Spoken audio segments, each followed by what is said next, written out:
And good evening, everybody, and welcome once again to the Video Sports page. I'm your host, Carl Pratt, along with Will McKinney and Rich Goulart. We welcome you to edition number 1149. Over the next half hour, here's some of the things that we'll be tracking down for you, some of the things we'll be sharing with you via videotape. We had an opportunity earlier this week to head into the Bruins game against the New York Rangers. While there, I spent some time with Kenny Albert, a longtime voice for the New York Rangers for Madison Square Garden Sports. I also spent some time with Jack Edwards. He's the longtime play-by-play man for the Boston Bruins on NESN. He started his career many moons ago for Channel 7. I spent some time with both longtime announcers. From the local front, we'll show you some basketball highlights as the Plymouth North program on the boys' side, under the direction of Phil Lewis, took on the FALMOUth Clippers on Wednesday night. And speaking of high school basketball, they've got quite a season working over at Silver Lake.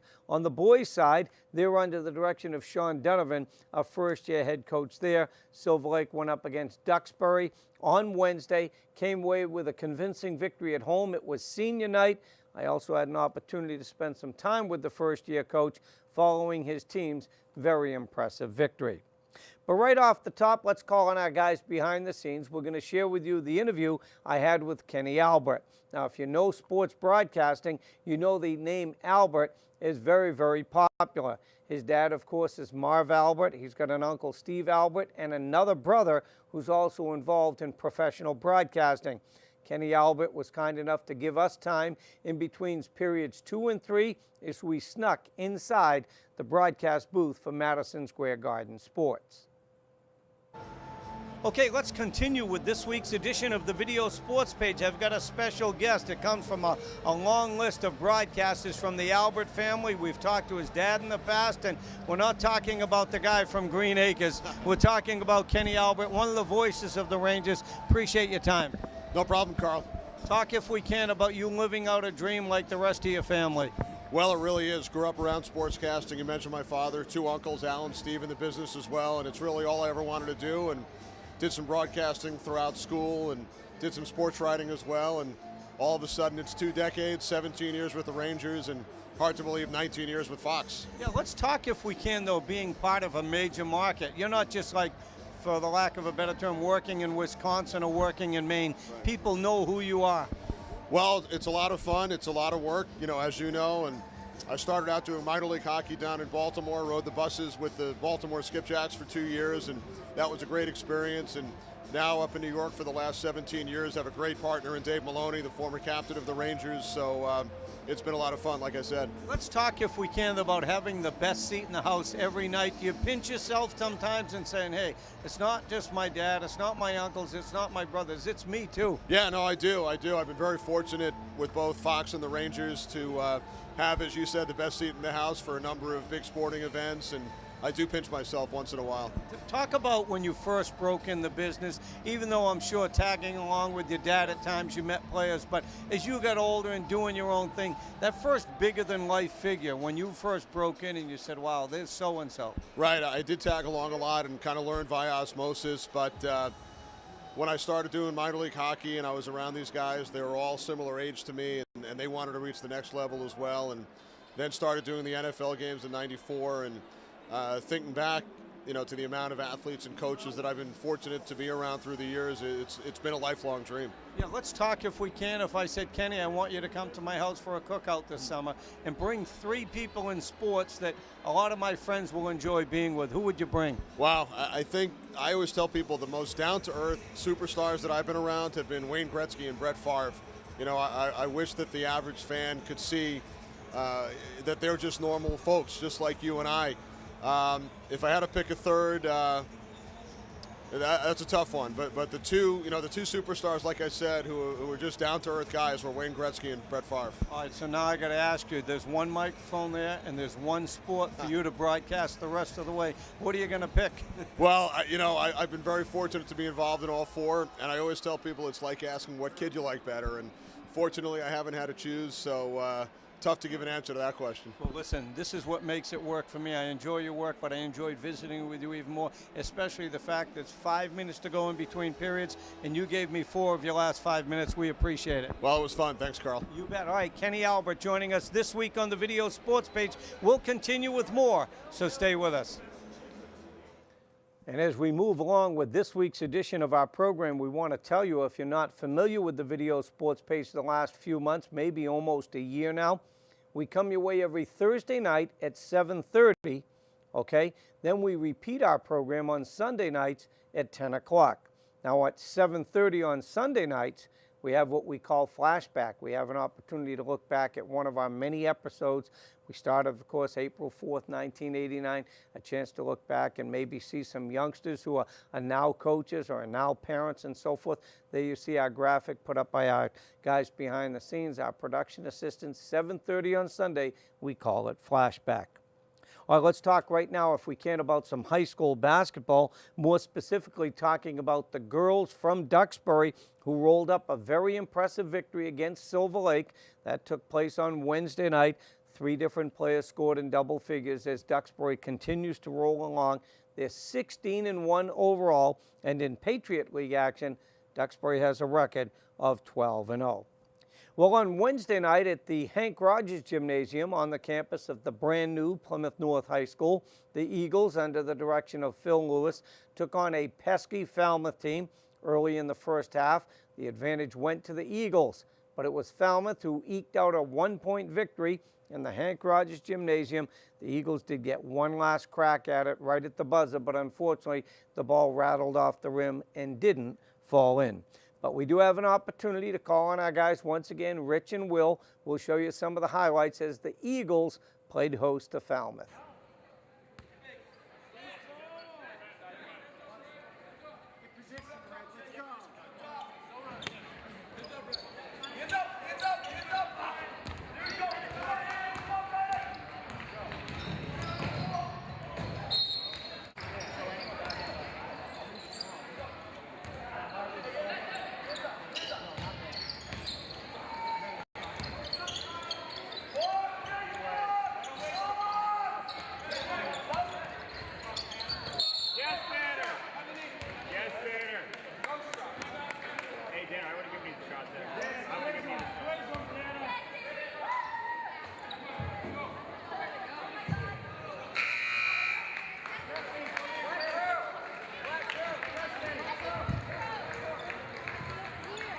Good job, Kyle. Good job.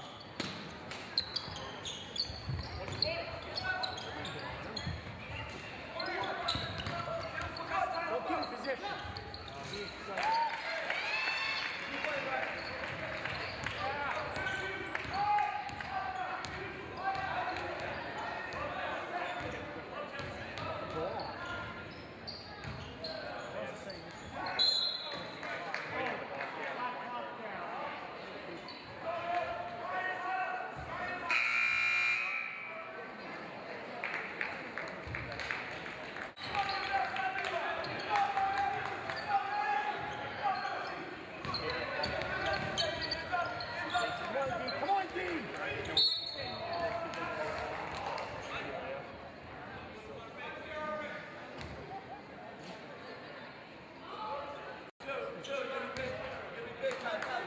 Let him play a little bit.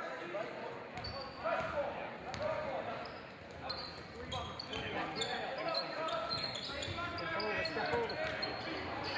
Come out of there, Ryan. Good ball, Ryan. He's on his back.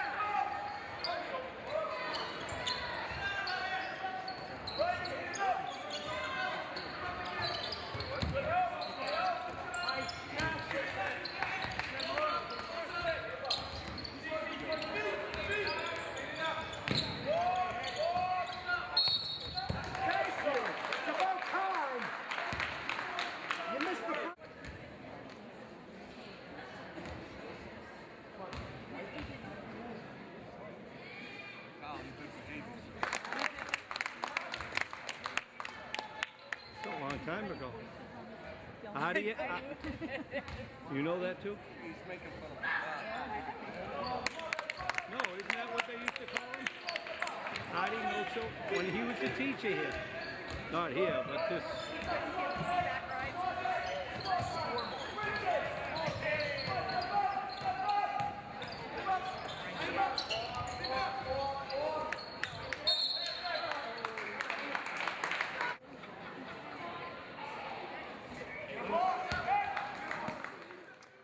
All right, the Plymouth North Eagles hosting Falmouth, and unfortunately the final count, Falmouth beat the Eagles by just a mere 1 point. Plymouth North sub 500 on the season. You got to be at least 500 to qualify for postseason play. Well, the other Plymouth North team, that's the girls varsity team under the direction of Dennis Azevedo, was able to post an impressive victory. And with the victory last night in overtime, 46-44, the Plymouth North girls are now 8-8 overall, just one game under 500 as far as Atlantic Coast League competition is concerned. Well, we showed you the interview with Kenny Albert, one of the more popular voices, especially since the Bruins won the Stanley Cup a couple of years ago, is Jack Edwards. And maybe he falls under the heading of Homer, but a lot of people like him, has an awful lot of enthusiasm behind the microphone. So in between periods 2 and 3 the other night against the Rangers, I had an opportunity to spend some time with Jack Edwards. Let's call on our guys to roll the videotape. Let's continue with this week's edition of the Video Sports Page. I've got a very special guest, special in a sense of what he does and how he's accommodated Cap Sports tonight. In between periods 2 and 3, this is Jack Edwards, the TV voice of the Boston Bruins. And Jack, you must be living a dream. Yeah, Carl, it's great. I mean, you know, the best part is that having grown up in New England, I hear it all the time from my buds and the friends that I've made in my life. And you know, if I make a mistake, then let me hear it loud and clear. But it's great to be part of this whole Bruins, this environment, this overall picture. Many moons ago, when Cap Sports first began, way back in 1989, started going to Fenway Park. My guest here was working for Channel 7. You were one of my first interviews. Several years later, you and I are still doing what we love. Yeah, I was only 6 years old at the time. You forgot? No, it was great. And I was so fortunate to come into the business when I did. I started in 1979, and jobs were just exploding everywhere because cable had started to be profitable, and there were now 24-hour news networks and 24-hour sports networks, and then the regional sports networks followed up after that, and it's been a dream ride for me. Let's talk, if we can, though, Jack, how technology has changed from when you first broke into the business. Yeah, you know, it's funny. The first shoot I ever went on, I was an A2, an audio assistant, and we were shooting film. It was the only time I ever worked with film, actually, because then videotape was the big thing. But, you know, it's gone from videotape all the way now to files that are getting posted through the internet and being decoded and put directly on the air. We're into the social media thing, which was, you know, wasn't even in our imagination back in the day because the internet hadn't been invented yet as far as we could tell. You know, the World Wide Web didn't exist. Let's talk, if we can, back when you were a sportscaster for Channel 7, you had to give equal parts to all the major teams, but no question you bleed black and gold. I'll get it out one way or the other, but it's such a strong passion for you. Yeah, and I think it's just having grown up in the Bobby Orr, Phil Esposito era. You know, I was 13 years old when they won it in 1970, and then I went to the University of New Hampshire, which had such a great hockey program, first under Rube Bjorkman, and then Charlie Holt took over and really brought it to national prominence. Saw so much of the game, and I was lucky enough to learn from Charlie while I was at the University of New Hampshire, and then just to see the Bruins have this tremendous resurgence since the first lockout to build around Claude Julien and Peter Chiarelli's plan. It's been an amazing ride. Let's talk, if we can. You're in a restaurant enjoying something with the family, and somebody looks at you, they hear you talking when you're ordering food and saying, I think I know this guy.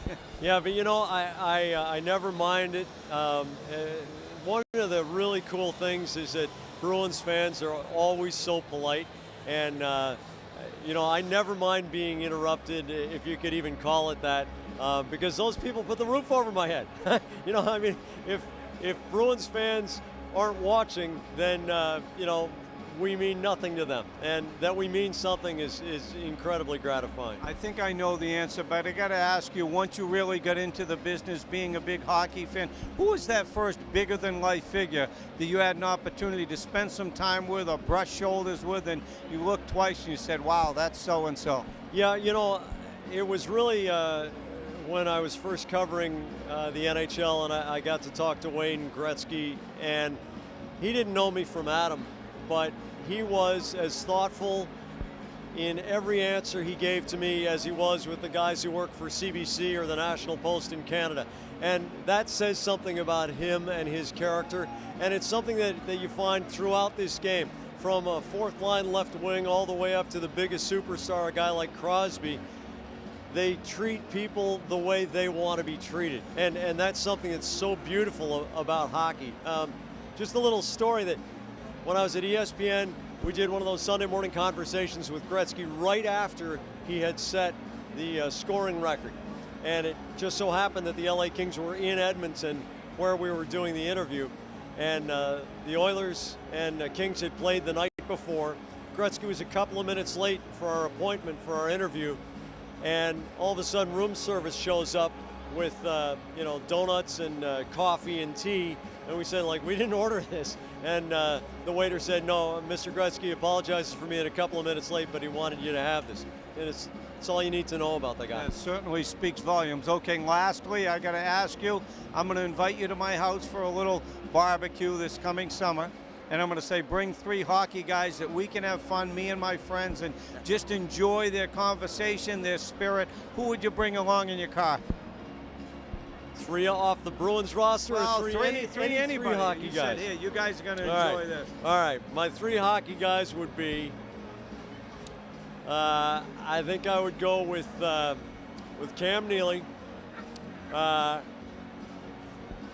Andy Brickley, and the third one, actually I think I'd go with Bob Beers. I know it's very Bruins-centric, but I guarantee you, we would have an unbelievable time. Well, guess what? This guy's got to go back to work. We appreciate your time in between periods 2 and 3. We enjoy your work, but I enjoyed visiting with you even more. Great to be with you, Carl. We appreciate it. This is the voice of the Boston Bruins, Jack Edwards, joining us this week on the Video Sports page. All right, let's stay with the subject of hockey, but let's drop down a few notches if we can, and we'll talk about some high school hockey, where on Wednesday night, Pembroke knocked off the Silver Lake Lakers 3-0. For Pembroke, picked up its 10th win of the season, 10-6-3. Silver Lake stuck on 12 victories, but Silver Lake, as we told you in last week's program, has a handful of players who are suspended from playing high school hockey for disciplinary reasons, and that really put a crick in the armor as far as Silver Lake is concerned, because they were having a terrific season, and now it looks like these bodies, as many as 7 players, may be able to return by the last game of the regular season. And how about Sacred Heart picking up another victory, knocking off St. John's, and with that victory, final count was 3-0. Sacred Heart on the season, 9 wins and 8 losses. And keep in mind, coming up this fall, we told you a while back on our program, Sacred Heart will now introduce high school football to its program. Its athletic program will expand by 1 more team and 1 more portion that will battle in the area. They will start with a freshman football program and try to work its way up to a varsity program in a very short time. Now, speaking of high school hockey as well, Nauset knocked off Plymouth North on Wednesday. Plymouth North stuck on 2 victories this season. But the Duxbury Green Dragons had a very impressive performance, went up against a very good team from North Quincy. Duxbury wins it on Wednesday by a count of 4-0. All that means is Duxbury is 11 wins and 3 ties in the regular season. That's as far as Patriot League competition is concerned. Overall, Duxbury 14-1-4. Coming up this weekend, Duxbury will be competing in the Cape Cod Classic, and its first round opponent will be BC High, a great tune-up for the upcoming postseason. Well, there was a terrific basketball matchup in Kingston last night as Silver Lake hosted Duxbury. Silver Lake having a very fine season. And last night, Zach Tonello threw in 24. Meanwhile, Tucker Bouchard, who recently scored his 1,000th career point, scored 22 more. Silver Lake 68, Duxbury 46. We have some highlights to show you of that game. Following the highlights, I'll spend some time with first-year head coach Sean Donovan.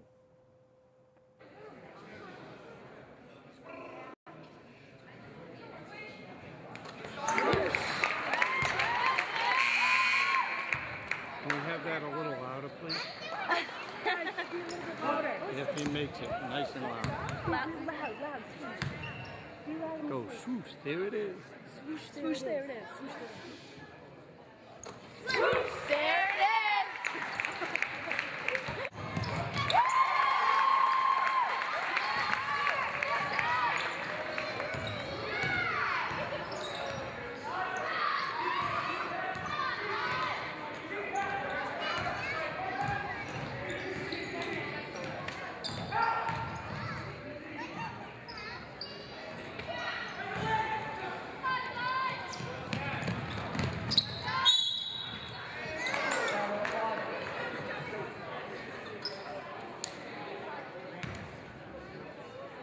On the second one.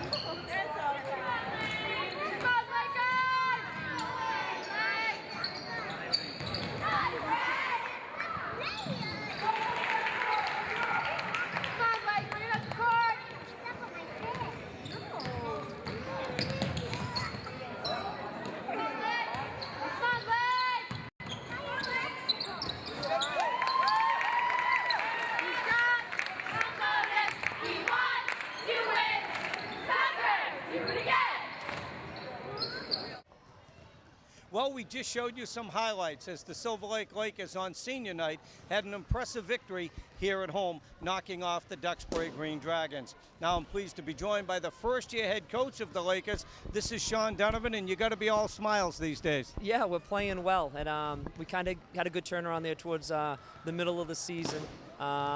Played better, kind of maybe a little bit more cohesive as a team, and won a nice little run. And today was a good, kind of comeback win after losing to North Quincy last night. Let's talk about it, though. Getting in the tournament obviously is your first priority, and you did that early. Yeah, we were able to. It was a little iffy early on in the season, but it was nice to get to 11 and kind of get that out of the way and kind of focus on getting better as the season goes on. So getting in was huge. All right, tell me, Sean, do you know any more about your team now than maybe you did after the first or second week in the season? Yeah, I think the one thing I said to them last night and tonight is I like their temperament. They don't, if we're winning, they're not too overjoyed. If we're losing, they don't get too low. So they're a pretty easy group to deal with to kind of get going. So that's been a huge plus, All right, so from a distance, as I've picked up highlights of various games for your team, I see a total team effort. I see Tucker Bouchard over 1,000 career points. I see Zach Tonello inside doing a nice job.